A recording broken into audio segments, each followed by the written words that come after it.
আমার হ্যালো আসসালামাইকুম। আমার হাজব্যান্ড সে একটু ব্যস্ত আছে, আমাকে বলছে তুমি আসো, আমি আসি। বেচা এখনো বেরোতে পারেনি, এখন আমার একা একা সে কতক্ষণ ধরে ঘুরতে হচ্ছে। বলেন তো কেমন লাগে একা একা কতটা কষ্টের।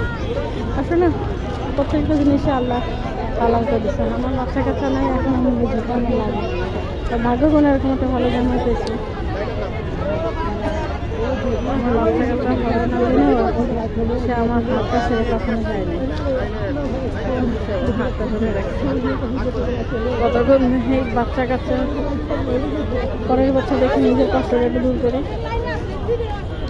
আল্লাহ জানে নিজের বাচ্চা কাচ্চা। সবাই আমার জন্য দোয়া করবেন, আল্লাহ যেন আমাকে একটা নেক সন্তান দেয়, ইসলামের জন্য জিহাদ করতে পারে। আমি এমন একটা সন্তান চাই আল্লাহর কাছে।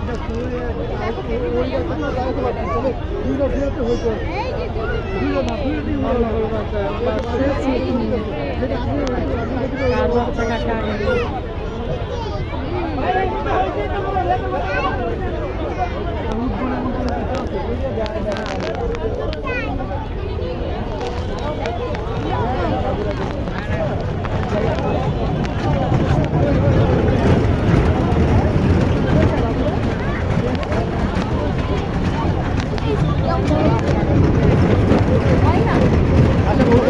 অন্যদিকে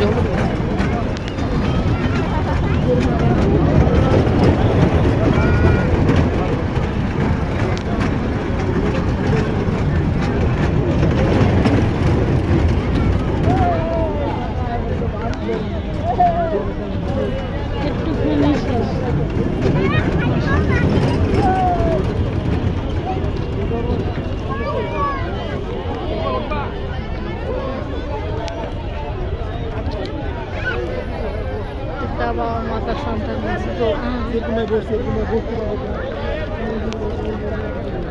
প্রত্যেকটা মানুষের ব্যক্তিগত অনেক কষ্ট থাকে। এখন আমার বাচ্চা কাছে নেই, আমার কষ্টটা অনেক।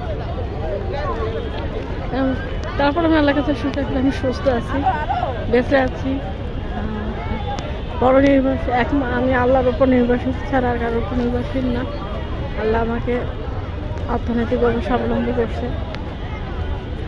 আল্লাহ মানুষকে কখনোই পরিপূর্ণতা দেয় না, কারণ না কারো কোনো জায়গায় একটা জিনিস রেখে দেয়। কেন রেখে দেয়?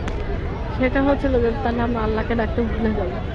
এই জন্যে আল্লাহ আমাদের সাথে আমাদেরকে কোনো না কোনো জায়গায় অপূর্ণতা রেখে দেয়। আমার ধারণা ভুল হতে পারে, এতে আমার খারাপ লাগলেও আমি সবসময় বলি আল্লাহ তুমি আমাকে তাক করে দাও, তুমি আমাকে ধৈর্য দাও।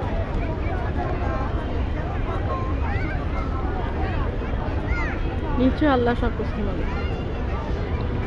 আল্লাহকে প্রতিদিন আমাকে হয়তো বেহেশতে এমন কিছু দিবে যে আমি বেহেশতে সেটা আমি পাবো।